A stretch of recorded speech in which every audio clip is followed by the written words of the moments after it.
বিসমিল্লাহির রহমানির রহিম। আজকে ইউকে যুবদল কর্তৃক আয়োজিত আজকের এই ইফতার মাহফিল অনুষ্ঠানের সম্মানিত সভাপতি রহিমউদ্দিন, মঞ্চে উপস্থিত সিলেট মহানগরীর মেয়র জনাব আরিফ সহ উপস্থিত, যুক্তরাজ্য বিএনপি সহ অন্যান্য নেতৃবৃন্দ এবং আমার সামনে উপস্থিত যুক্তরাজ্য যুবদল সহ বিএনপি সহ অন্যান্য অঙ্গ সহযোগী সংগঠনের উপস্থিত ভাই ও বোনেরা, আসসালামু আলাইকুম।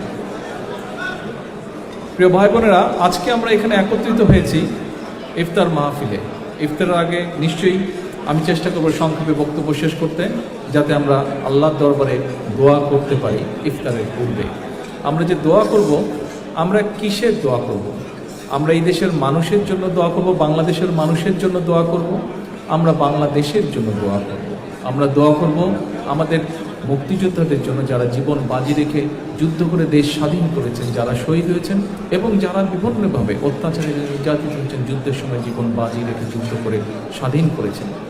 আমরা বিশেষভাবে দোয়া করব আমাদের সেই সহকর্মীদের জন্য, যারা বিগত স্বৈরাচার বিরোধী আন্দোলন, গণতন্ত্র পুনরুদ্ধার আন্দোলন, বাংলাদেশের মানুষের ভোটের অধিকার আন্দোলনে যারা গুম হয়েছেন, খুন হয়েছেন, শহীদ হয়েছেন, যারা বিভিন্নভাবে নির্যাতিত হয়েছেন, আমরা তাদের জন্য দোয়া করব। প্রিয় ভাই বোনেরা, আজকে আমরা যদি বাংলাদেশের দিকে তাকাই, তাহলে আমরা অনেক কিছু দেখতে পাবো যা বাংলাদেশের মানুষের প্রত্যাশিত নয়। এখানে আপনারা যদি মিলেনিয়াম চ্যালেঞ্জ কোঅপারেশন এই নামে যদি আপনারা সার্চ দেন গুগলে, তাহলে দেখতে পারবেন যুক্তরাষ্ট্রের একটি সংগঠন, তারা বিভিন্ন দেশের উপরে কতগুলো অ্যাসেসমেন্ট করে যে দেশের কি অবস্থা। মোটামুটি 20টি পয়েন্টের উপরে তারা অ্যাসেসমেন্ট করেছে বাংলাদেশের। তার মধ্যে পলিটিক্যাল রাইটস আছে, ফ্রিডম অফ ইনফরমেশন আছে, রুল অফ ল আছে, গভর্নমেন্টের এফিসিয়েন্সির ব্যাপার আছে। 20টার মধ্যে 17টিতে বাংলাদেশ, যে মেয়র সাহেব বলেছেন না, ওনাকে বলে আমি সিগন্যাল দিয়েছি গ্রিন নাকি রেড, ওটা উনি পরে বলবেন। ঠিক একইভাবে এই যে 20টা পয়েন্ট বাংলাদেশের ব্যাপারে, তার মধ্যে 17টি হচ্ছে রেড মার্ক করা, 17টি হচ্ছে রেড মার্ক করা।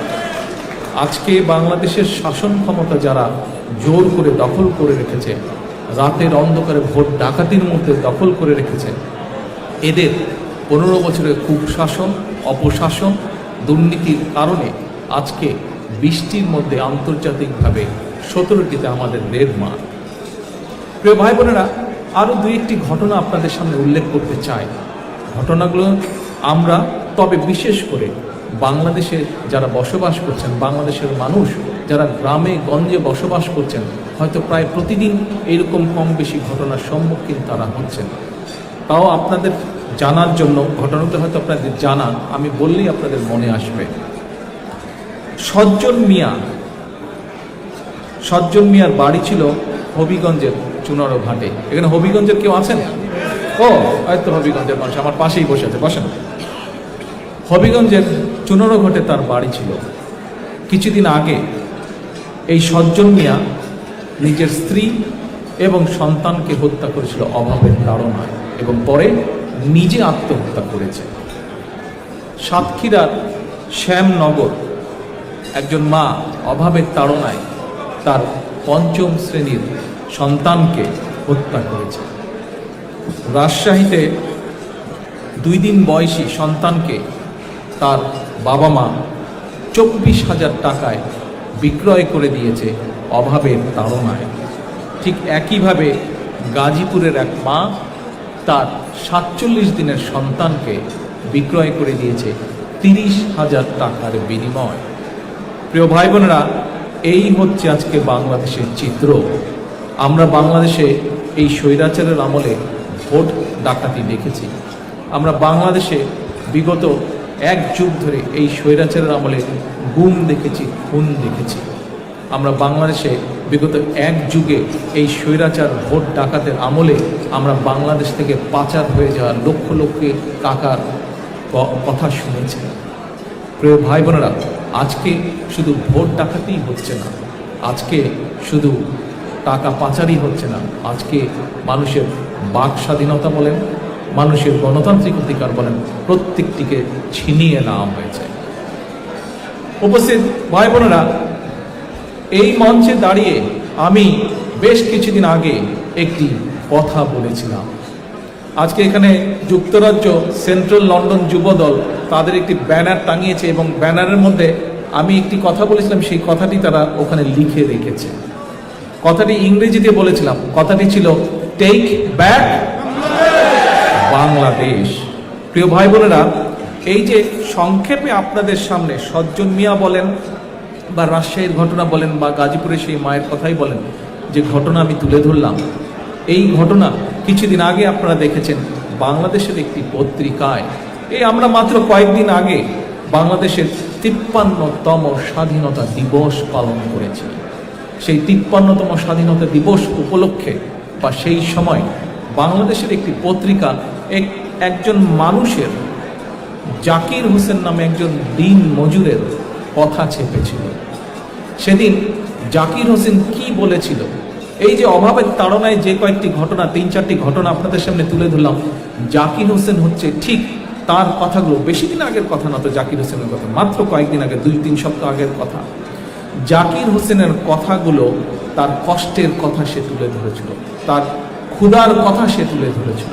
প্রিয় ভাই বোনেরা, অভাবের তাড়নায় যে কয়েকটি ঘটনা বললাম, এই ঘটনা এবং জাকির হোসেনের কথা আজ প্রমাণ করে যে এই জাকির হোসেনের সংখ্যা বা যে মা বা যে বাবা তার সন্তানকে বিক্রি করে দিয়েছে বা অভাবের তাড়নায় আত্মহত্যা করেছে বা অভাবের তাড়নায় সন্তানকে হত্যা করেছে, এইরকম মানুষের সংখ্যা আজ বাংলাদেশে কোটি কোটি জাকির হোসেন বা কোটি কোটি এরকম মানুষ। প্রিয় ভাই বোনেরা, এই যেই কথাটা আমি বলেছি আপনারা নিজেরাও বললেন টেক ব্যাক বাংলাদেশ। আজ বাংলাদেশের মানুষ, বাংলাদেশের সাধারণ মানুষ আজকে প্রত্যাশা করে যে বিএনপি, বাংলাদেশ জাতীয়তাবাদী দল, শহীদ জিয়ার কর্মী, খালেদা জিয়ার প্রতিটি সৈনিক, বাংলাদেশের মানুষের সেই প্রত্যাশিত বাংলাদেশ, যেই বাংলাদেশে মানুষ নিজের খুশি মতন যাকে ইচ্ছা তাকে ভোট দিতে পারবে। বাংলাদেশের মানুষ প্রত্যাশা করে যে বাংলাদেশের মানুষের গচ্ছিত অর্থ বিদেশে পাচার হবে না। বাংলাদেশের মানুষ প্রত্যাশা করে যে খুন-গুমের রাজনীতি এই স্বৈরাচার সরকার চালু করেছে তা থাকবে না, বাংলাদেশে খুন-গুম হবে না। আমরা জাকির হোসেনের বেলায় দেখেছি যে কিভাবে যে সাংবাদিক জাকির হোসেনের কথা তুলে ধরেছিল তার পত্রিকায়, সেই সাংবাদিককে রাতের আধারে কিভাবে উঠিয়ে নিয়ে যাওয়া হয়েছে, কিভাবে নির্যাতন করা হয়েছে। এ গেল জাকির হোসেনের উদাহরণ। জাকির হোসেনের যে সাংবাদিক শামসুজ্জামান, সেই শামসুজ্জামানের উঠিয়ে নিয়ে যাওয়ার ঘটনা আজকে প্রমাণ করে যে এরা শুধু ভোট ডাকাতি করেনি, এরা বাংলাদেশের মানুষের কণ্ঠ রোধ করে রেখেছে। প্রিয় ভাই বোনরা, বাংলাদেশের মানুষ তার মতামত প্রকাশ করতে চায়, তার কথা বলতে চায়। কাজেই আজকে যদি টেক ব্যাক বাংলাদেশ করতে হয়, যে প্রত্যাশা নিয়ে বাংলাদেশের মুক্তিযোদ্ধারা সেদিন জীবন বাজি রেখে যুদ্ধ করেছিলেন, যে প্রত্যাশা নিয়ে বাংলাদেশের হাজারো মানুষ বিএনপির দিকে তাকিয়ে আছে, আজ শহীদ জিয়া, খালেদা জিয়ার প্রত্যেকটি নেতাকর্মীর পবিত্র দায়িত্ব দেশের মানুষের সেই প্রত্যাশা পূরণ করা। এবং আজকে যদি আমাদেরকে টেক ব্যাক বাংলাদেশ, অর্থাৎ সেই বাংলাদেশ যদি আমাদেরকে গড়ে তুলতে হয়, যে বাংলাদেশে মানুষ নিজের খুশি মতন নিজের ভোট প্রদান করতে পারবে, আমাদেরকে যদি বাংলাদেশের মানুষের প্রত্যাশিত সেই বাংলাদেশ যদি তৈরি করতে হয়, পুনর্গঠন করতে হয়, যে বাংলাদেশ মানুষ, যে বাংলাদেশের সাধারণ মানুষ হোক, সাংবাদিক হোক, দল মত নির্বিশেষে যে কেউ নিজের কথা তুলে ধরতে পারবে নির্ভয় নির্দ্বিধায়, আমাদেরকে যদি সেই বাংলাদেশ, সেই প্রত্যাশিত দেশের মানুষের প্রত্যাশিত বাংলাদেশকে পুনর্গঠিত করতে হয়, যে বাংলাদেশের মানুষের গণতান্ত্রিক অধিকার থাকবে, মানুষ গণতান্ত্রিক অধিকার চর্চা করতে পারবে, তাহলে উপায় একটি। প্রিয় ভাই বোনেরা, 1 মিনিট এদিক, 1 মিনিট আমার দিকে তাকান সব। বাংলাদেশের মানুষের প্রত্যাশিত বাংলাদেশ যদি পুনর্গঠন করতে হয়, সেই বাংলাদেশকে যদি ফিরিয়ে নিয়ে আসতে হয়, তাহলে উপায় একটি আছে। আপনাদের ধারণা আছে কি সেই উপায়? রাজপথ, রাজপথ, রাজপথ। রাজপথ দখল করতে হবে, রাজপথ দখলে আনতে হবে। এবং বাংলাদেশের মানুষ, এই যে দেখেন, এক মিনিট ভাই, বেশি টাইম নাই আর। এই যে কিছুদিন আগে আপনাদের আহ্বান অর্থাৎ বিএনপির আহ্বানে সারা বাংলাদেশের 10টি বিভাগে 10টি সমাবেশ হয়েছিল। প্রত্যেকটি সমাবেশে আপনারা লক্ষ্য করেছেন যে আজকের এই ভোট ডাকাত, এই মাফিয়া সরকার প্রত্যেকটি সমাবেশকে বানচাল করার চেষ্টা করেছিল। একটা সমাবেশকেও কি তারা বানচাল করতে পেরেছে? একটা সমাবেশকেও বানচাল করতে পারেনি। কারণ বিএনপি শহীদ জিয়ার, খালেদা জিয়ার সৈনিকেরা অত্যন্ত প্রহরীর মতন কাজ করেছে। এবং যখন যে বিভাগে সমাবেশ হয়েছে সেই বিভাগের সাধারণ মানুষ, প্রতিটি পেশা, প্রতিটি স্তরের মানুষ সমাজের, তাদের সার্বিক প্রচেষ্টা অংশগ্রহণের মাধ্যমে প্রত্যেকটি সমাবেশ মহাসমাবেশে পরিণত হয়েছিল। প্রিয় ভাই বোনেরা, সেদিন এই যে লক্ষ লক্ষ মানুষ বিএনপি সমাবেশকে সফল করেছিল, তারা একটি প্রত্যাশা নিয়ে এসেছিল, যেই প্রত্যাশার কথা বাংলাদেশের মানুষ সবসময় জানিয়ে এসেছে। বাংলাদেশের মানুষ বিভাগীয় সমাবেশগুলিতে লক্ষ লক্ষ কোটি কোটি মানুষ যোগদান করে এসেছিল সেই প্রত্যাশা নিয়ে। যে প্রত্যাশার কথা বলছি সেই প্রত্যাশা হলো ভোটের অধিকার, প্রত্যাশা হলো গণতান্ত্রিক অধিকার, প্রত্যাশা হলো বাক স্বাধীনতা অধিকার।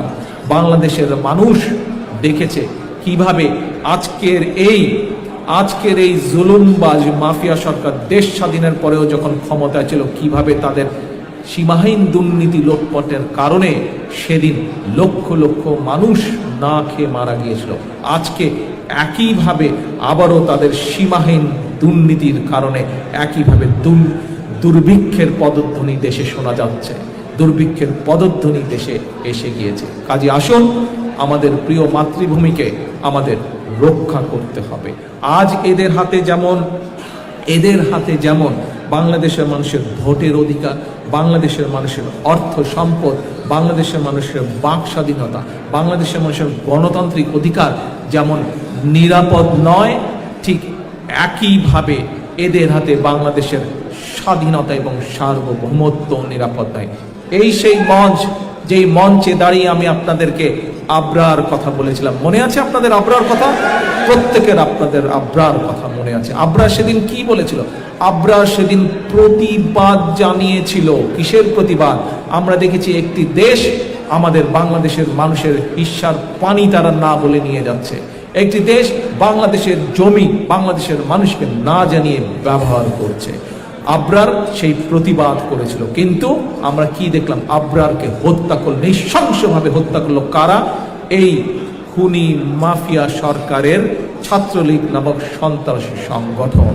প্রিয় ভাই বোনেরা, শুধু তাই নয়, আপনারা নিশ্চয়ই দেখেছেন, আপনাদের প্রত্যেকেরই মনে আছে যে এই অবৈধ সরকারের এক অবৈধ মন্ত্রী একটি দেশ থেকে ঘুরে আসার পরে দেশের মানুষকে কি বলল? যে বলে এসেছি, তাদেরকে অনুরোধ জানিয়ে এসেছি, যে কোনো মূল্যে হাসিনাকে ক্ষমতায় রাখতে হবে। মনে আছে আপনাদের? প্রিয় ভাই বোনেরা, একটা রাজনৈতিক দল, তাদের নেতারা কতটা নির্লজ্জ হলে এবং মানুষের প্রতি কতটা অশ্রদ্ধা থাকলে, কতটা আস্থাহীনতা নিজের দেশের মানুষের প্রতি থাকলে অন্য কাউকে তারা বলে আসে, অন্য কারো পা ধারা ধরে আসে। আজকে শুধু তাই নয়, এই আজকের মাফিয়া সরকারের যে নেত্রী, আজকে এই খুনি সরকারের যে নেত্রী, এই নিশিরাতের ভোট ডাকাত সরকারের যে নেত্রী শেখ হাসিনা, সেও ঘুরে আসলো একটি প্রতিবেশী দেশ থেকে। এসে কি বলল? আমি দিয়ে এসেছি, যা দিয়ে এসেছি তা তারা সারা জীবন মনে রাখবে। প্রিয় ভাই বোনেরা, মনে আছে আপনাদের?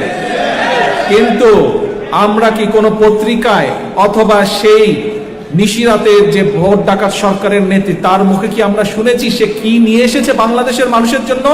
এই কথা কিন্তু বাংলাদেশের কোনো মানুষ শুনেনি, জানে না। দেশের জন্য কি নিয়ে এসছে? দেশের জন্য কিছু আনেনি। নিজের ক্ষমতা ধরে রাখার জন্য দেশের মানুষ এবং দেশের স্বার্থকে সে বিকিয়ে দিয়ে এসেছে। কাজেই এদের হাতে যেমন মানুষের ভোটের অধিকার, ভোট নিরাপদ নয়, এদের হাতে যেমন বাংলাদেশের মানুষের অর্থ সম্পদ নিরাপদ নয়, এদের হাতে যেমন বাংলাদেশের মানুষের বাক স্বাধীনতা নিরাপদ নয়, এদের হাতে আমাদের প্রিয় মাতৃভূমি বাংলাদেশের স্বাধীনতা এবং সার্বভৌমত্ব নিরাপদ নয়। এবং সে কারণেই আজকে বাংলাদেশের লক্ষ কোটি মানুষ ওই প্রত্যাশা নিয়ে তাকিয়েছে বিএনপির দিকে, কারণ তারা বিশ্বাস করে, বাংলাদেশের মানুষ বিশ্বাস করে যে একমাত্র বাংলাদেশ জাতীয়তাবাদী দল, শহীদ জিয়ার কর্মীরা, দেশনেত্রী খালেদা জিয়ার সৈনিকেরা এই একমতে এই দেশের স্বাধীনতা সার্বভৌমত্ব রক্ষা করতে পারবে। বাংলাদেশের মানুষ বিশ্বাস করে যে একমাত্র বিএনপি বা শহীদ জিয়ার কর্মী, খালেদা জিয়ার সৈনিকরাই বাংলাদেশে সেই প্রত্যাশিত ভোটের অধিকারকে প্রতিষ্ঠিত করতে পারবে। এবং সেই জন্যই সেই প্রত্যাশিত বাংলাদেশকে আমাদের ফিরিয়ে আনতে হবে। সেজন্য আমি বলেছি টেক ব্যাক বাংলাদেশ। প্রিয় ভাই বোনেরা, আপনারা বিদেশে আছেন, অনলাইনের মাধ্যমে দেশেও বহু আমাদের নেতা কর্মীরা দেখছেন এই অনুষ্ঠান। সকলের উদ্দেশ্যে আমি বলতে চাই, টেক ব্যাক বাংলাদেশকে যদি করতে হয়, বাংলাদেশের মানুষের প্রত্যাশিত বাংলাদেশকে যদি আমাদের আবার পুনর্গঠন করতে হয়, তাহলে রাজপথ ছাড়া কোনো উপায় নাই। সামনে ডাক আসবে, এক মিনিট, সামনে ডাক আসবে। যেদিন ডাক আসবে, আজকে আমরা একটু করে দোয়ায় অংশগ্রহণ করব। আসুন আমরা আজকে এই দোয়ার মাধ্যমে শপথ গ্রহণ করি। কি সেই শপথ? সামনে যেদিন দেশ রক্ষার, মানুষের ভোটের অধিকার পুনঃপ্রতিষ্ঠার ডাক আসবে, সেদিন শহীদ জিয়া এবং খালেদা জিয়া তথা বিএনপি, যুবদল, ছাত্রদল, স্বেচ্ছাসেবক যেই হোক না কেন, শহীদ জিয়ার কর্মী, খালেদা জিয়ার সৈনিক একজনও রাজপথ ছেড়ে ঘরে ফিরে যাবে না। এই